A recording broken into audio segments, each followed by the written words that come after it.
Welcome, listeners of the Last of the Action Hero podcast, to this special, very special episode. We are being invaded by the Russians. We are talking 1984 classic Red Dawn. Tell me about the Reds, Ryan. I'm glad you invited me on this episode, Seiko, because I haven't seen this film, Red Dawn, 1984's Red Dawn, in a long time. In fact, so long that I admit I came in with some preconceived notions. I assume your fandom was very strong, and is very strong, about this film before you even invited me. I'm a big Milius fan. This encapsulates the best and the absolute worst of Milius. So just for that, I enjoy it. I think I enjoy it because the cast is just immense. They were relatively unknown when in this movie, but they would go on to become superstars. I mean, just run it down. Patrick Swayze, Charlie Sheen, Leah Thompson, Jennifer Grey, Steve Thomas Howell. This is just an all-star studded cast. So it's just, in many ways, a very enjoyable movie. Extremely well written and extremely well made. The cast is incredible. I'd forgotten who was in it. I actually didn't realize it was Charlie Sheen's first feature film. This was his debut. I mean, this is 84, so this is now, how many years ago now? Yeah, so it would have been filmed in 1983. So this is like, what, 40 years ago? Wow. Can we believe we're getting to that age now with this film? Yeah. Charlie Sheen was desperate to be in this movie. How so? Well, his father was in Apocalypse Now, and he basically grew up on the set. He basically decided, well, I'm going to be an actor on the set of Apocalypse Now. So he figured, well, what better way to prove to my father that I can actually act is to be in a big war movie with Milius, who was highly respected. Milius, if you don't know him from Conan the Barbarian fame, is the great screen. He wrote The Godfather. He wrote Dirty Harry. He wrote in Jaws, which is the scene in Indianapolis. He wrote that over the phone. Steven Spielberg called him up and said, look, we need to see the work. It's essential to the movie. And he just dictated it over the phone. This is a guy George Lucas would call up because they would call him up if he had problems or on Star Wars or anything. This guy wrote Apocalypse Now. All right, I might have to move my computer. I don't know what's going on here. I figured as much. No, I got most. I don't know. Okay, so just bear with us there, folks. Well, it's just. All right, I shall bear. Perhaps I should sing a song to entertain our listeners. No. Just yeah. I'm going to be off the headset here as I move into the. Say again. Can't find a comment. How often I'm on Discord. Oh no, that's fine. Yeah, that was Louise. He said Charlie definitely got his high quality work early in his career. Wall Street was the pinnacle of Charlie the actor, but his comedic films proved to be his wheelhouse. There you go. That was Louise's comment there about Charlie Sheen. Okay. I think it's fair. Those are fair comments. Okay, I think... Do I sound better Platoon. Here? You sound more consistent anyway. Okay. All right. Yeah, you're going on about this. Just repeat again. Sorry about your John Milius love. Okay. Actually, I'll lead you in a better direction because you mentioned that because I caught this end. Mm-hmm. You mentioned this film both showcased what you love about John, what you don't love about John. If you look at this movie and you see the cinematic quality, you notice that everything, and I mean almost everything, is shot outside with great lighting, with great production value. Even though this is a relatively low-budget movie, everything about this movie is top-notch. The sound design is great. The production design is great. All the shots are beautiful. It's shot in the Colorado mountains. Everybody just looks like they're freezing. It just looks fantastic. That has a lot to do with who John Milius is. He's an outdoorsman. He's a man's man. He would less than total realism. Puts this production at odds because basically he's one of those directors who just puts his actors through hell. Okay. He's one of those guys. He didn't direct the actors. Okay. He just, look, I need you to get these suckers in line for me, okay? So I'm just going to give you notes and you just make sure they do it. So that's how he was directing. He liked the look of insecurity and fear on the faces of all his actors. And that is as much a product of the way they were directed as the circumstances they were in. Because they all look like they're searching for, okay, so what am I supposed to do in this scene? Is that a bad thing, though? I'm not sure it's a good thing or a bad thing. It's just John Milius. And it's a very 70-ish style movie making. He's not hands-on with his actors. He considers himself as kind of a general, a military general. He even wore a beret. like a character in himself, and he really got into character for this movie by thinking and acting like a general, wearing berets, ordering his underlings around like they were in the military. This is a guy who always has guns on him. There's this famous rumor about him that at some a movie exam notes for him or had some kind of issue with him, that he put his 45-9 gun on the table and said, really, you want to give me notes? Well, go ahead. He's one of those guys. He's kind of a cowboy. Okay. Yeah, I also heard a rumor that he carried a loaded weapon with him on the set. Yeah, he's one of the first guys. Well, it's a rumor. I mean, but he's one of the first who got canceled, to put it in modern terms. First who get canceled? Well, Inter wanted to work with him anymore because they considered him insane, ultra right-wing, dangerous. Despite the immense talent, it's undeniable how talented he is. Okay, well, you say that, and I'm not pushing back, but I guess I'm treating this sort of like an interview. You know more about John than I do. I've looked at his credits, so why is it that he hasn't really... I feel like I know his name more than I feel like I've seen his films. It doesn't seem like he's the fixture in Hollywood that he maybe deserves to be. Well, he was a great writer, fairly late. At the time, in the early 70s, he was considered the most talented of all of them. Okay, That's who we're talking about here. Yeah, you were talking about how he was better than Spielberg. What made him, or what do you think made him better than Spielberg? Because he was considered better, or at least the most talented. He was a good student in film school in terms of he was passionate about everything. And he's a big guy, so he stands out. He got noticed first. He was involved with his screen. They were all outsiders. Spielberg, Lucas, they were all outsiders. Nobody in film school had ever gotten into the movie business. So he was really one of the first guys to get in through a script he wrote, which was for a shitty movie. And ultimately he got like the Evel Knievel movie, and finally he would get the right, and he was really one of the first guys to do that as an outsider. They would buy his scripts. I noticed on his IMDb, of course, or his Wikipedia page as well, that, yeah, he was a prolific writer. I just thought he was more of a director. I didn't realize, I guess he's no more for a writer. He's much more a writer than he is a director. And as much as he is a director in the sense that, of course, he was schooled as a director, but he's an auteur director. So he writes his own stuff for the most part. This is not a guy you hire to film your project. This is a guy who makes up his own stuff and then puts it to film. Okay. Much like George Lucas. And he's done some big films, uncredited. It's not an accident that these two guys are close. I mean, John Milius, George Lucas, and Steven Spielberg are extremely close friends. Okay.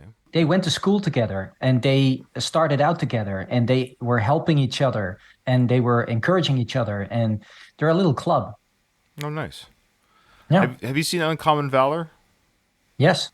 I haven't. It's good. I think I really want to. We should cover that for the network. I think that's an easy one to cover, yeah. Really good. Yeah, well, Ted Kotcheff, of course, the director of First Blood, he directed this film.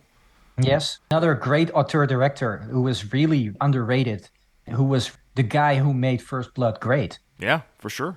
Directors are a huge part of any film's, well, they could be the film's downfall and success for sure. A strong director and somebody who has a vision that executes that vision definitely can save a lot of films. Okay, so that's John Milius. He's a name. He's a name within the industry. There could be a whole podcast episode, of course, on John Milius. And he's a name, again, that when I hear the name, I'm like, I've heard that name before, just being around action films throughout my life. It's a name that you hear and think of, but I just didn't know much about him. He's still alive. He's 78. He has a film that he's writing right now. I don't know if you saw that on IMDb. Mm-hmm. Genghis Khan. Yes. Okay. He's been trying to write that since, I think, 2012, but his stroke got in the way. Oh. He lost his speech. Really? Yes. Oh. He had a stroke. He lost his speech. He lost most of his mobility. And his son they weren't able to get through to him. He was in this slumber state.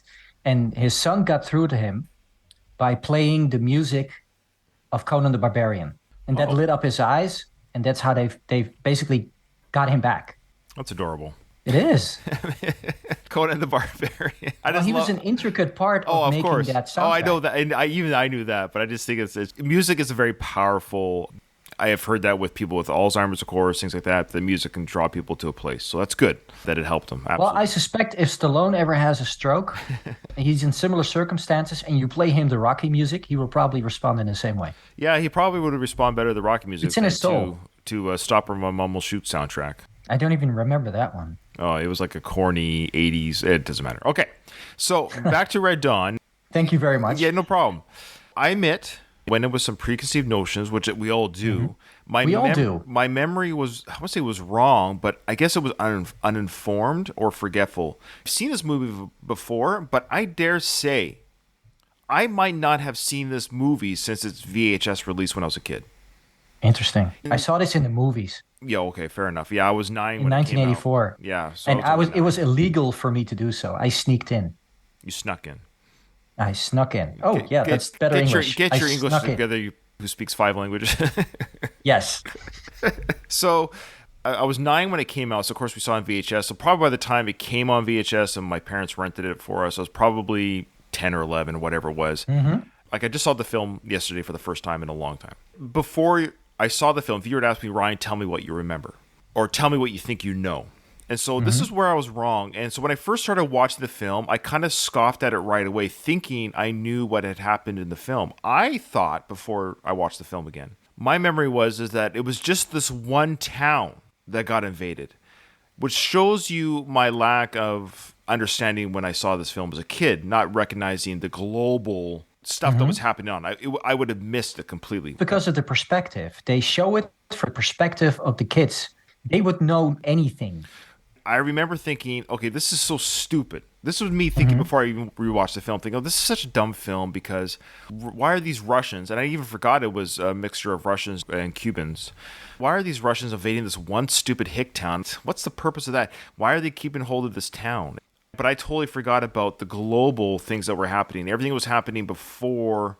This was like a military strike on America. And I didn't realize that. And it's an alternate reality. I don't agree with the setup, and I agree with you that it's a little cheesy in terms of the Cold War really was about a ground war in Europe. The threat of the Cold War, if the threat was actually real, was the Soviets had a 5-1 advantage over NATO in terms of conventional weapons. They had more artillery, they had more tanks, 5-1. So the average life expectancy of a NATO soldier on the West German border was about 30 seconds. They were supposed to stop the Russians for as long as possible so we could strategically and tactically nuke Russian conventional advantage out of existence. America could bring up enough troops, because they had about close to 3 million troops, including the reserves at that time, to bring over to Europe. They could use their superior Air Force and superior Navy, and ultimately they would be able to stop the Soviet Union somewhere in the middle of France, maybe Spain. That was the strategy. This reality basically says, well, NATO will dissolve. The movie starts out like that. There's a famine in Russia. This creates a need for war, because whenever there's a lack of natural resource, whether that's food or whether that's fuel or whether that's water or anything else, you're going to get war. So Russia has to go to war for food because of there's a famine happening and your populace is going to be unhappy. And the only way to keep them happy is to just conquer land so you can feed your people. Much for the same reason Nazi Germany went to war with Russia. They couldn't feed their people, so they had to. World War III happens because NATO dissolves. America is perceived as weak. There are enough troops in Central America who are all communist. This is the 80s after all. Russia can invade through Canada, basically have a front war, conceivably defeat the technically superior United States. A lot of this isn't really explained until the Air Force lieutenant, played by Powers Booth, is shot down. He kind of gives the kids a rundown of what's happened, which is kind of clever in its own right. I get it, because that's where it's like, oh, this is a worldwide issue. This is what's going on. Yes, this is a complete surprise attack. Kids in high school, and from 1 minute to the next, a crack airborne unit lands in the schoolyard and mayhem ensues, and the kids escape to the mountains. These are kids brought up in that region, so they would be talking about Eagle Scouting. Right. They were hunting with their dads, so they would know how to take care of themselves, at least for the short term. That's what their elders are counting on when they send those kids away, because they run to a gas station from one of the parents and say, what do we do? What do we do? The guy says, just go to the mountains, just don't come back. Until when? And he says, don't come back until you don't hear that anymore. Then as the film continued, I let go of what you were talking about, this is an alternate universe, which then I start to appreciate. Apparently this film takes place in 89 for whatever reason. They picked 89. Mm-hmm. I then embraced that, okay, it's a commentary on things. So once I allowed it to be a commentary on things and a psychological study of what people may, or how people may act in a situation like this on soil, and it's a commentary on war, it's a commentary on who's right and who's wrong. There was a scene, of course, later in the film where like they're just like us. Like, what are we doing? Like, are they the good guys? Are we the bad guys? Like, it gets cloudy. It gets confusing. Soldiers to some degree are like, I don't even know what's going on. I don't even know why I'm doing this. I don't even know why I'm killing you. They're just people like us. They look at the people in the eyes as they kill them. They realize they're just humans like us. All this stuff is great in this film. It's about a bunch of high school kids who are in unfamiliar territory, who are left to their own devices. They are just reacting. Right. They're just going through terrible situation. Once I let go of, okay, the fact that America was so easily overtaken in Central America, I look at how big the world is, how big land is, how big America is. Every single person has a gun in America. Once I let go of the idea that these kids are doing the damage they're doing and they have endless ammo and they acquiesce all this military equipment, I don't even know how they did all that. I just treat it like a video game story to some degree. And I actually enjoyed the drama of this, but because the very beginning of this movie had such an impact when I saw it as a kid, that is the one part of the film that I've never forgotten over the 35 years since I've seen it. The landing of the paratroopers? Yes. It is such a shock. Here you have the great Frank McRae. Yeah. Familiar to this network because we love him in every movie he's in. Lock Up, Rocky 2, Paradise Alley. You name it. Yeah. So, great character actor. If you were just to show this film, like I said, Colt is somebody, you gave them no indication what was going on. Like zero to say, let's watch this movie from the 80s. Okay, cool. It just looks like a high school movie. It starts out as a regular high school movie. Bickering over football scores. Sure. It has Patrick Swayze. Starts out as just a regular day in middle America. Right. Everybody's basically happy. They're working hard. This opening sequence and the shock value that it has to the viewer is one of the strongest opening violent sequences that I've ever seen. The level of what the crap has just happened here. It's a backwards D-Day because it's the bad guys' D-Day on us. The shock and awe of this moment in the film, the teacher comes out like, hey guys, what's going on? Like, are you guys lost? Is there an exercise going on here? The Russians think of themselves as heroes. Sure. Because they're saving us from capitalism. Because there are plot holes galore. Again, how do these teenagers become Rambo? It is silly. The fact that they are able to hunt deer, okay, great. Now they're able to hunt Russian soldiers. The idea that they're so capable as fighters that the Russian soldiers are not is really odd.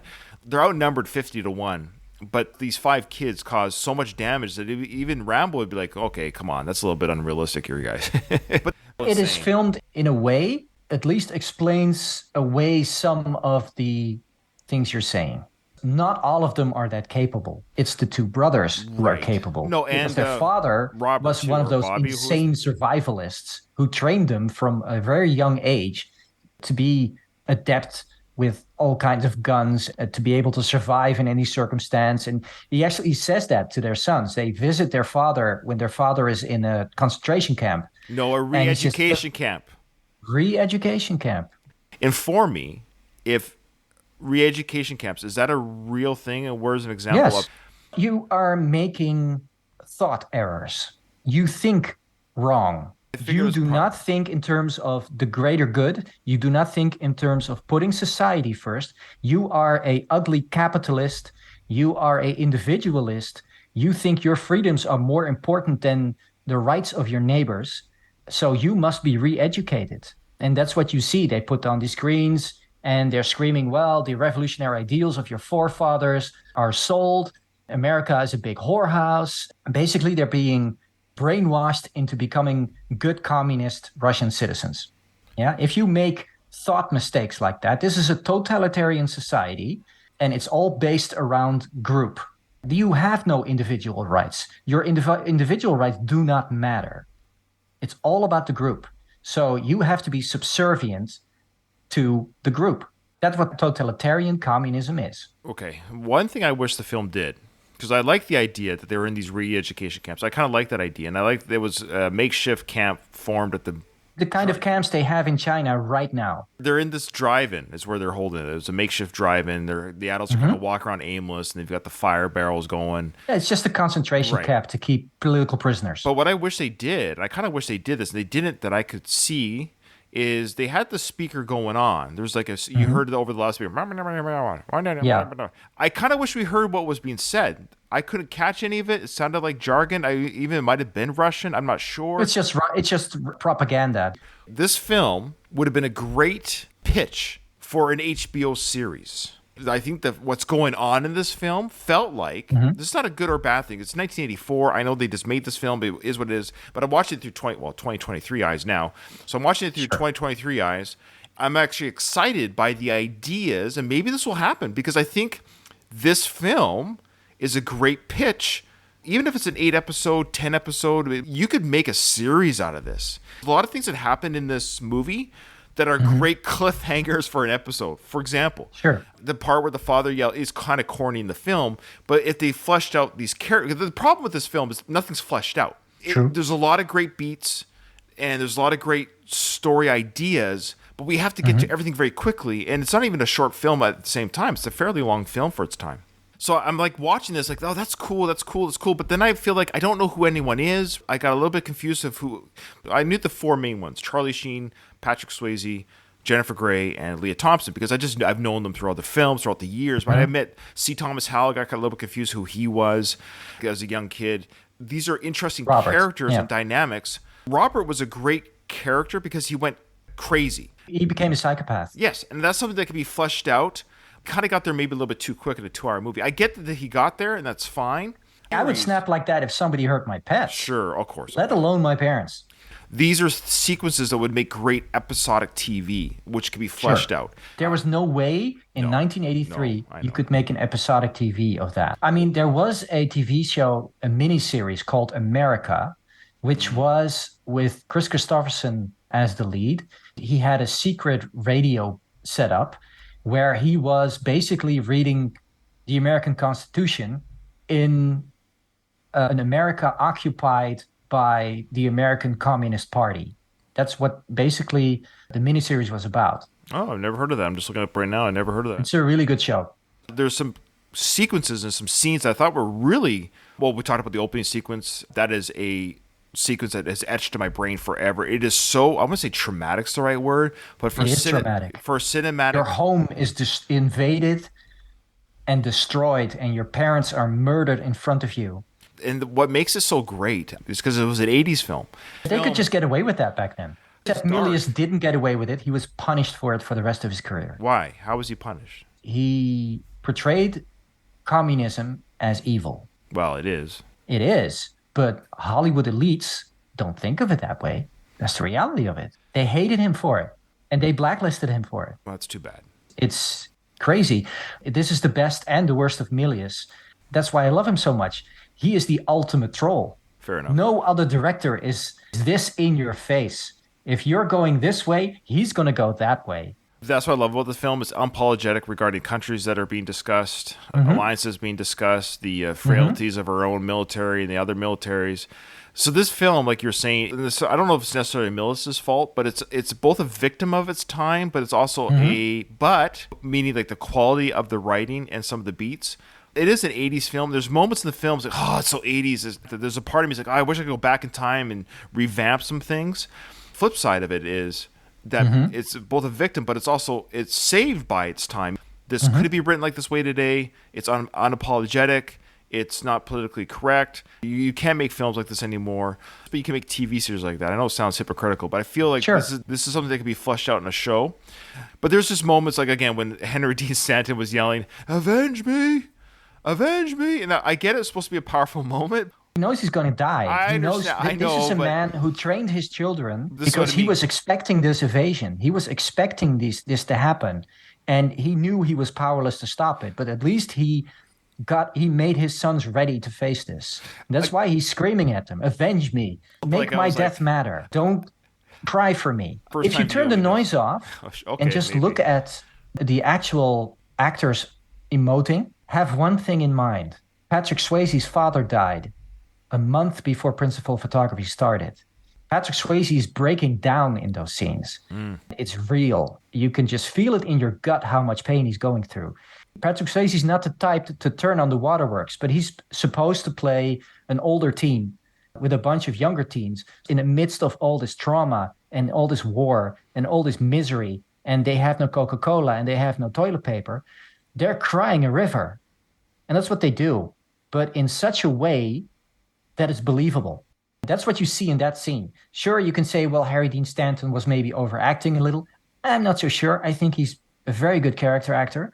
The message he was basically relaying to his children was no matter what pain you're feeling right now, it doesn't matter. What matters is that we go on.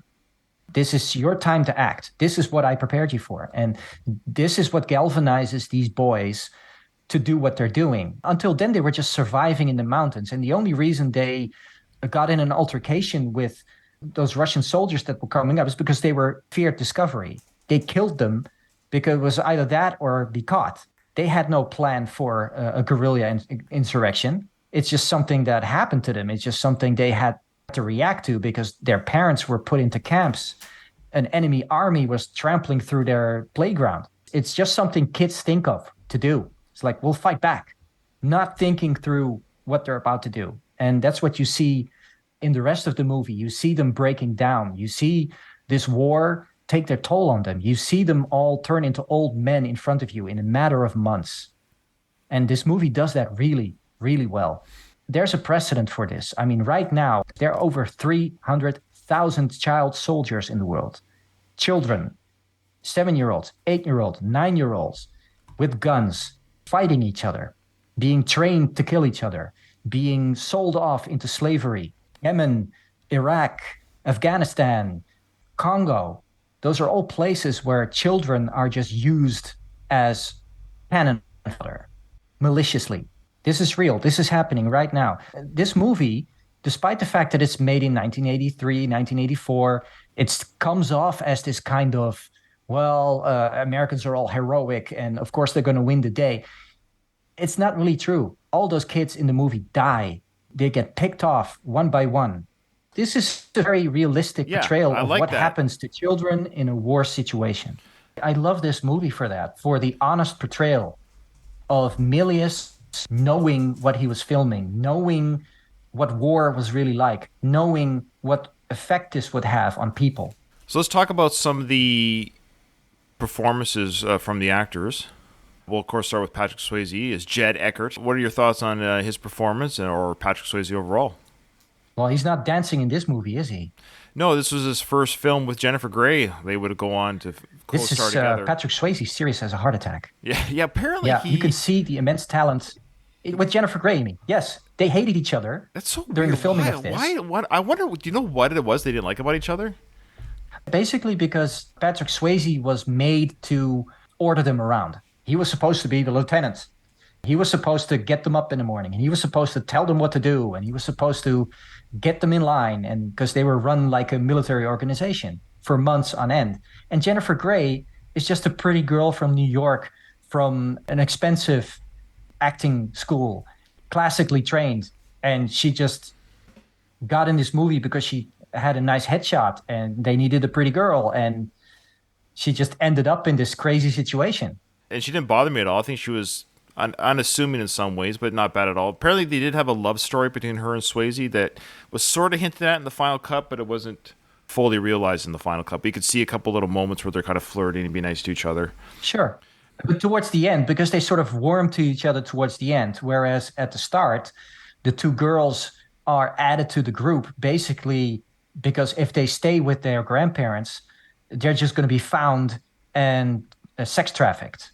One of the girls, it's suggested, it's not actually explained, but it's suggested that they were brutally raped. The only way to keep them away from the Russians is to just hide them in the floorboards. And so at some point, they're going to be found. So he's just, I'll just hide them with the boys in the mountains. And then we have C. Thomas Howell. Like, I don't know why I know the name, but I'm even looking at the face. He was in a lot of stuff in the 80s. He's been in lots of stuff, yeah. Yeah, a good actor. My favorite movie of C. Thomas Howell is definitely The Hitcher. Also because Rutger Hauer is in it, right? Yeah, It's yeah. it's a classic. It's an awesome movie. It's one of the better horror movies of the 1980s. For Katie, It doesn't.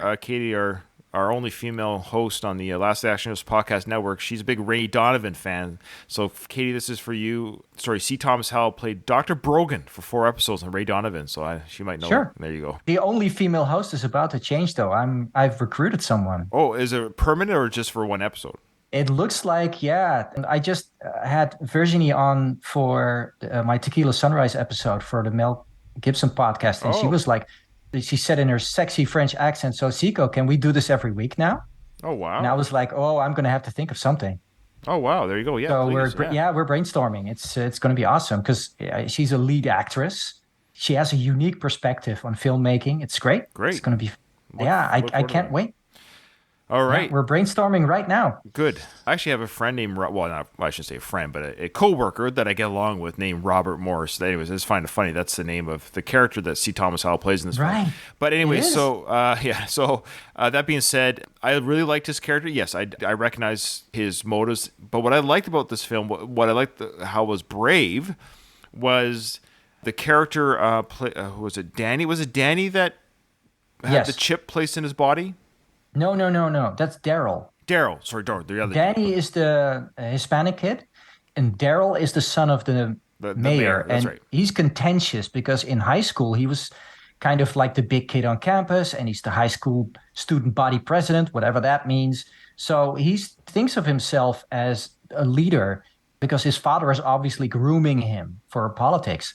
So at some point he sneaks off camera, he sneaks off, gets caught, is turned in by his own father, is tortured by the Russians, and they make him swallow a bug so they can track him, and they send him back to the group, and he doesn't say anything. And that's why they shoot him. Yeah, this is a great part of the film. This is one of the brave things I like about the films. This is quite. But they're not functioning as children and as a friend group anymore. They are now a paramilitary organization. They are a guerrilla group. They are dependent on each other for survival. If someone betrays the resistance, you die. You get killed. That's how it works. You don't betray your resistance cell. You just don't. I mean, this is war. Yeah. If you look at similar situations in World War II, this would happen. But what I liked about it though is this is kind of a unique for '84 at the very least, like a unique idea that people that took over the town, of course, the Russians, the Cubans, they capture him and they shove this thing down him somewhere. So he's got this bug that they're able to track where the Wolverines. Of course, that I mean, anyone that knows the film knows what we're talking about. So the Wolverines are the group of kids named after their school mascot who fight back as like guerrilla warfare. Anyways, it was a brave or cool idea because we didn't know. I'm watching this movie for the first time again in 35 years, whatever it is, and I'm like, what are they tracking? Even I'm as a viewer, I'm like, how are they finding these kids? How do they know where to go? And Russian technology. yeah, It's suspension of disbelief. So the kids fight back when the Russians come. They do fight back. They win the battle. They're good at ambushes. Yeah, they capture one of the Russian soldiers. They question him. What I love is they beat him up. They want to kill him. I love all these things that we're seeing. Trying to see how we as humans, even though it's wrong that Russia, in the film, of course, that Russia. Yeah, but the execution scene is extremely powerful. Yeah. What I liked about the sequence was the build-up, is that they win their battle, they capture a Russian soldier, and during their kind of, like, they're beating them up, saying, tell us, blah, blah, blah, whatever information they can extract. Within their own group, they got people that want to kill him, people that want to keep him as a prisoner of war. But then you have the Charlie Sheen character with the radio device trying to figure it out. It's like, okay, there's an arrow on pointing. here. It's pointing at something. It's pointing at something. He's using it. It's like it's pointing at Daryl. They go, why? They explains why they caught me and they put a bug on me. Now, correct me if I'm wrong. We never saw that sequence happen. No, it's the perspective of the group. Yes, And so if someone we as does a something viewer- outside of their group, Right. they don't know about it until it happens. And that's a great idea because we as a viewer didn't know either. Because I was like, how do they? What's the point? And I was like, what? Why is it pointing at Daryl? Why is it pointing at him? So he explains. They caught me. Exactly. And did you catch what he said though? He says Yeah. they did things to me. Yeah, they referring- tortured him. No, I think they did more than that. The way he A said lot. it. It sounds like they abused him. Yeah, sexually. I And- think there was sexual assault because the way he Of said course, he's a young boy. Yeah, exactly. Not just that, but He was betrayed by his own father. Yeah, if he was just tortured, like I'm gonna say just tortured, but if he could have said like, they kicked the crap out of me or they beat me to a pulp. But the way he said, and they did things to me. The fact that he said it like that indicates he can't even talk about what he was violated in such a way that you feel bad for he's the a kid. child. He's completely traumatized. So they tie up the Russian soldier and him for betraying the group, and they have their own basically like their trial on top of this mountain, and they kill the Russian soldier, no problem. Even though he's like, you can't kill me. Well, not really. They have trouble killing him as well. That's one of the things I liked about this scene. And also the earlier scene where the first time they come into contact with Russian soldiers is that suddenly these people become human. Yes. In the first scene with the Russians, it's like there's just three guys. They're just out in the mountains and they're kind of goofing around in the forest. And you have no clue that these kids are there. And suddenly they discover them and there's this immediate threat. So these Russians have to die. It's us or them. One of the soldiers is shot, but manages to get back to his vehicle and tries to radio for help. The Patrick Swayze character catches up with him and has his handgun, aims it at him, and he needs to kill him. And you see this Russian soldier just sort of staring down the barrel and just looking away. And it's just this moment where you realize these are just boys in the wrong place at the wrong time. The same with the children, the same with the soldiers.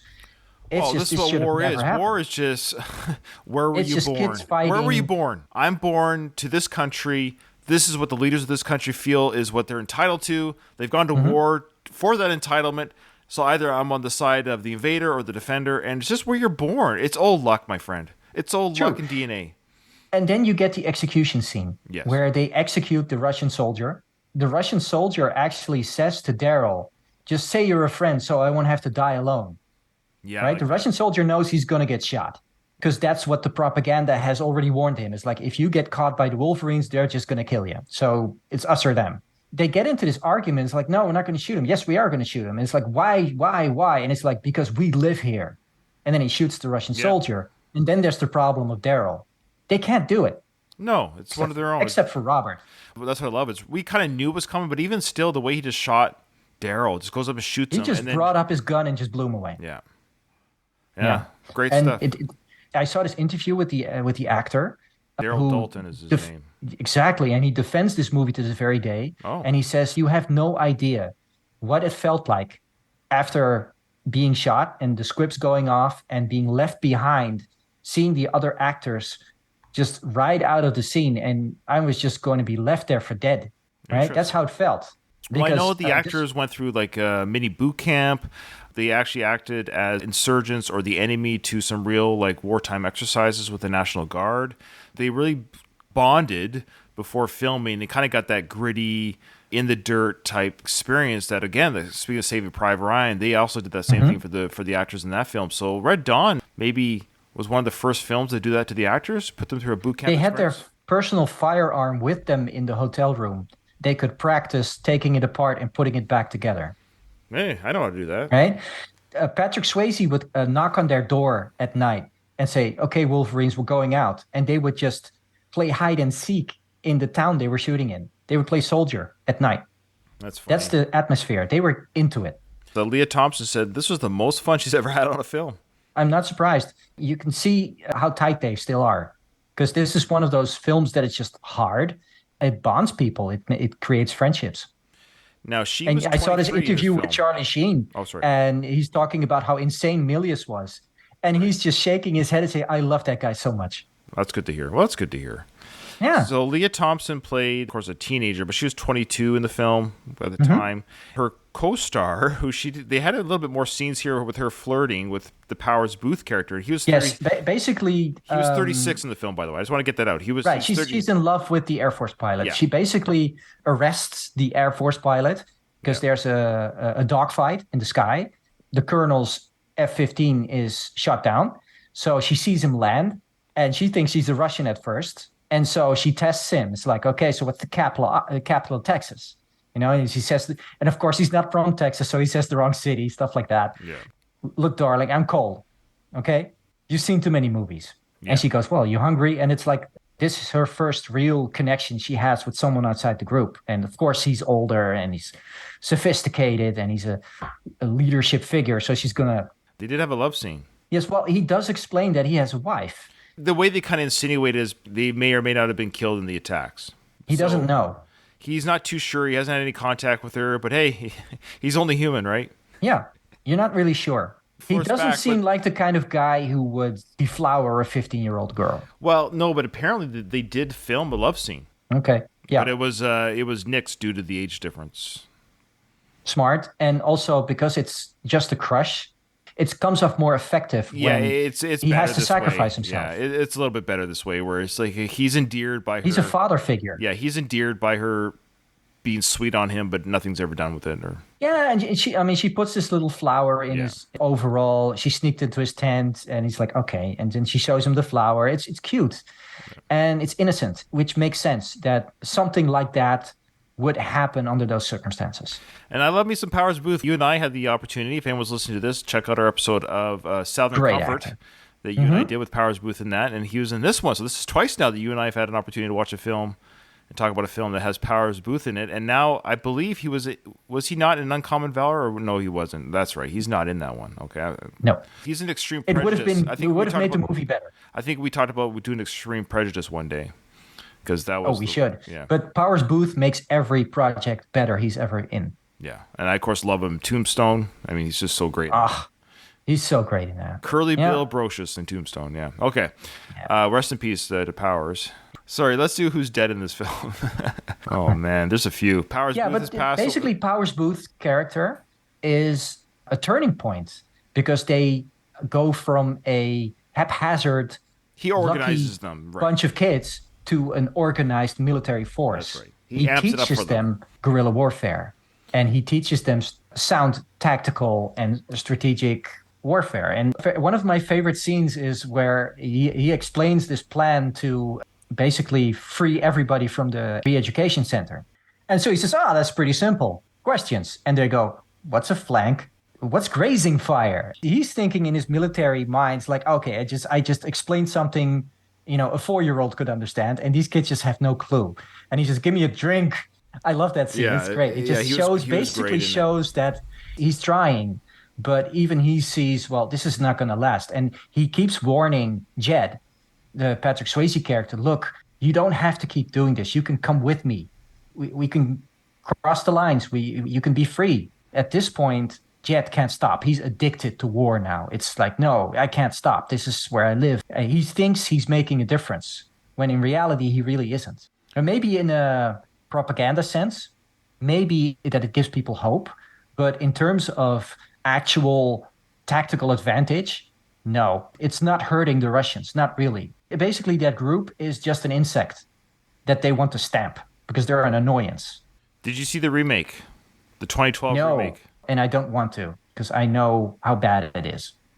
If Milia says, don't watch this, then I'm not going to watch it because I already know how bad it is going to be. I don't have to watch Avatar 2 to know it sucks. I don't have to watch, what's that last Bond movie where they kill him? Oh, spoiler to know alert. that Come it on. sucks. Come on. You can't. There's no spoiler alert. Everybody knows. Come on. I don't have to watch the the last movie's called No crappy Time to Disney Die. Star Wars movie to know it's awful. All right. I don't watch those Calm down, movies. Siegel. Siegel, calm down. Calm down. No, I nerd rage when you bring that shit up. All right, well, that's probably why I do it. Red Dawn, I feel like I don't know. I feel like I might have seen it I can't remember. You know what? I don't even remember now. What does that tell you? That I don't even remember if I've seen it or not. Well, Hemsworth has been in better movies. Oh, sure. I mean, He's a fine 12 Strong is an excellent movie. Yeah, he didn't make the movie bad. It's not No. him. It's No. We talk about directing and writing, right? Instead of invading with the Russians, they invade with North Korea. Really? Yeah. North Korea. They can't even feed themselves. Please. If you had said China, it would have been realistic. But because they were marketing that movie to China for money, they wanted Chinese people to go to the movies to go see this piece of shit. They should have kept the original Red Dawn. China was one of the allies with the U.S. Around the campfire, the colonel explains, well, who's on our side? Well, it's the Chinese. In the UK, 400 million screaming Chinamen. No, 600. Last I heard, there were 1 billion. He says, yeah, there were. The other way around. They were 600 surviving, but 400 million were killed by nuclear warfare. Yeah. Oh, okay. Yeah. Well, something like You that. can't But say it's- you can't say China, man. You can't say that, Zico. You're not allowed to say that. Did I say China? You said roll back. You said, I got to edit this out. You said Chinaman. Did I? Yeah. I don't think so. 400 million screaming Chinamen. 400 million screaming Chinamen. I'm not supposed to say that? Really? And what am I supposed to say? Chinese citizens? Yes. Good little communists? Well, sure. I mean, why do you have to say little? Okay, so Red Dawn, the original, of course, the only one that we'll talk about. Red Dawn came out in the good one. 84 at a budget of $17 million, which is a pretty hefty budget for back then. Box office of $38 million, but throughout the last, obviously, almost 40 years, it's become a cult classic amongst movie fans, action fans, Patrick Swayze Critics still hate fans. it. The critics still hate it. Oh, because, well, they're more woke now than ever, so of course they're going to hate it. Of course they're going to hate it. Your average guys like me and you, gals like me and you, people like me and you, watch this film. And like I said, I went into this film with a preconceived notion, maybe like the critics, I'm too good for this. This movie has plot holes. This movie has, like, again, endless ammo. Where did they get a lot of unexplained acquisition of ammunition and their ability to kill the way they did? Fine. But what I enjoyed about it was the brave takes, some dramatic beats that I had forgotten, some traumatic or stuff that happens in this film that's very dark. This movie's PG-13, but it should be rated R. And I don't mean it really, like, it was rated PG-13, but this is a dark film, folks. So it's both a victim of its time, because there's moments where it feels 80s, where it could have been shot better in a better fashion, but that's just a lack of budget and time, probably. However, because it was in the 80s, there's some very visceral, that's the word, some very visceral, bloody, dramatic, dark, grainy, just some really cool Yes, and moments. you have to remember that in the 80s, this was our nightmare. Yeah. Oh, yeah, the Cold The War. Russians are coming. This is what we were promised. This is what was hanging over our heads. We're living under the threat of the mushroom cloud. It's like nuclear war is on the horizon. The Russians could attack at any second. We have to be ready. That's what this movie is. This taps into that fear. And that's why it's so effective to show Russian troops tearing up a town. Because that's what's in the back of your head. So, is this going to happen to us now? Are the sirens going to go off? Is this it? We were all waiting for this. And that's what makes this movie so powerful. And in many ways, it's a horror movie. If you haven't seen this film, we really haven't spoiled too much. Like, I want people to enjoy the movie I talk about for the reasons I talk about it. I want to add to the listener's viewing experience, to enrich them with my experience and my love for this movie, because it is really good cinema. It is an excellent, excellent film. I just want to say thank you, Seiko, for inviting me on this episode. I don't think I would have rewatched this film anytime soon had you not invited me on to do this episode of the Last of the Action Heroes podcast to review a film that isn't basically a part of this sub-channel of the feed. Is sort of the flagship in some ways, because we're doing films that are not part of the big guns, the Mount Rushmore of action stars. So what I like about that is we get to investigate these films of old or new, but particularly the older ones, which I've enjoyed doing, like from Chuck Norris to Burt Reynolds and Powers Booth. And it's just fun to watch these films of yesteryears. And boy, there's something aesthetically pleasing about these films that we're just not getting it anymore. And as beautiful as Avatar might be to look at, let's just say, I'm just saying aesthetically, there's something that I like about these gritty old films where they're just, nothing CGI, all real explosions. People just said what was on their mind, and things were just done. And if you didn't like it, you just turn it off. I just miss those days of movies. And these are the glory days of movies, man. These are the glory days. There's one thing about this film that we haven't covered that I think is important to mention. That is that a lot of time is spent on this movie to flesh out the bad guys. The Russians and the Cubans are not just cardboard enemies. Those are people. Good point. And their motivations are explained, both through their actions and through their thoughts. And whereas you have the Cuban military commander who writes home to his girlfriend. Yeah. He just can't go on anymore. He's had enough of it. He's emotional. He doesn't have like that Slavic harshness that the Bill Smith character has. That's the Spetsnaz commander who is brought in to take care of this Wolverine problem. And they're opposites in many ways. Both these characters, in fact, all of these Russian commanders and Cuban commanders are portrayed in a very human way. They're there to do a job. They believe in what they're doing. And they're human beings more than they are soldiers. And that's something that empowers this movie. We got a lot of foreign language for us English speakers. So this is an American film, filmed in America, about Americans. So we got a lot of subtitles. There's a lot of reading, Yeah, which I thought was there's great. Spanish and Russian in it, and I thought I learned a lot of Spanish from this movie. that's what I really liked about this film. Again, is we see, just like you said, a lot of film time, a lot of screen time of quote unquote the enemies, of the invaders, of their motives, of their discussion about the Wolverines. Yeah, fantastic point. That's a great part of the film, and they're well acted, fleshed out, almost ironically more fleshed out than the kids sometimes. Yes, and they have these moral discussions about. Yeah, just like the one guy's like, I was an insurgent. He was like, I get why they're fighting. I get why they're acting the way they are. I've been on that side, so they're still the enemy. But he's saying, I understand the enemy because I've been there. And he's disgusted with the position he's in. Yeah, because he's no longer a freedom fighter. He's now part of a repressing force. He says at some point with like this disdainful sneer, it's like, then what are you? The same as you. I'm a militia man. I'm just the man. I'm just the bully. He's disgusted with himself. And you see this moral decay happening where they don't really know how to handle this guerrilla group. They don't know how to handle this. So they think, well, we'll just have reprisals. We'll just, for every Russian they kill, we'll just shoot a bunch of civilians. For example, that's what the Nazis did in World War II. They did this exact thing. They did it in my country. We have like monuments all over the place with stuff like this, with plaques of people who were executed on street corners because some important SS or SA leader would be shot, right? Some who would be liquidated by the resistance. And then they would just round up people randomly on the street and shoot them. Yeah. And they would leave the bodies there as a warning. And done brilliantly by a man who is vilified for being insane and right-wing and promoting war. When you really look at this movie, it's utterly ridiculous that you accuse Milius of something like this. Right. This movie is brilliant in its own way. It's also a cartoon.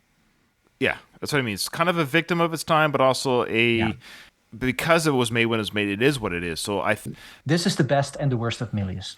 I love how it is referred to as World War III. They don't shy away from that either. This is World War III. I love it. Yeah. So, again, watch this film, folks, if you haven't seen it already, or rewatch it with adult eyes. The last time I saw it was a kid, and I don't know why I never came back to it. This is one of those films where you always hear about it, you see things about it, you see memes about it, or whatever. You think, oh, yeah, right down. But now, I haven't seen it in 35 plus years. I'm glad I revisited it because my feelings on it have completely changed to my preconceived notions. So, if you haven't watched it in a while, rewatch it, and you might be surprised about just how gritty, dark, brutal it really is, despite some of its own, 80s this or that here and there. But it's more gritty and dark than I quite remember. It's almost a 70s film in many ways. Yep, absolutely. I hope our listeners have enjoyed this. I always enjoy making these special episodes. I mean, I did 3 of them over the holidays. Yeah, it was great. So I'm very happy about that. And we had a great episode with on To Live and Die in LA. Yeah. If you haven't listened to that, please check it out because that's another movie I'm very passionate about. Me and Craig both love this movie very much for obvious reasons. I got to rewatch it. It's another one that I've seen once. I got to go back and watch it again. Yeah. I hadn't seen it in quite a while. And when I rewatched it, looking at it through more modern and I should have put this more seasoned eyes, I appreciated it all the more. Absolutely. Same with Highlander, rewatching that. Highlander was a childhood favorite. I loved Highlander. And rewatching it, seeing what that director did, it was a joy to watch. Yeah, I had a great time doing it with an actual Scotsman. Yeah, that was good. That was a good pick. That was Scott. Wasn't it? Yeah, that was a good pick. I'm not as a fan of that movie as you are, but I learned things I didn't know before, which I found very interesting. I didn't realize that Mike Lambert was such Christopher Lambert. Christopher Lambert. That he was as French as he was, or I didn't realize he didn't speak English at all. I didn't realize it was that bad. So that's very interesting. So I might have to rewatch that just to see how he did. So he barely spoke English and he didn't wear glasses, so he was practically blind. That's funny. It's amazing. I didn't know that. So that was actually quite funny. So those are the things you get on our show, guys. Thanks a lot for listening. And we do appreciate it. And listen to my upcoming season of Mel Gibson. It's coming up. Hugging the Cactus, season 2. I can't wait. Yeah, I guest starred on that with the Maverick episode. We won't spoil anything, but that was a fun discussion as well. Yes, it's going to be a fantastic season.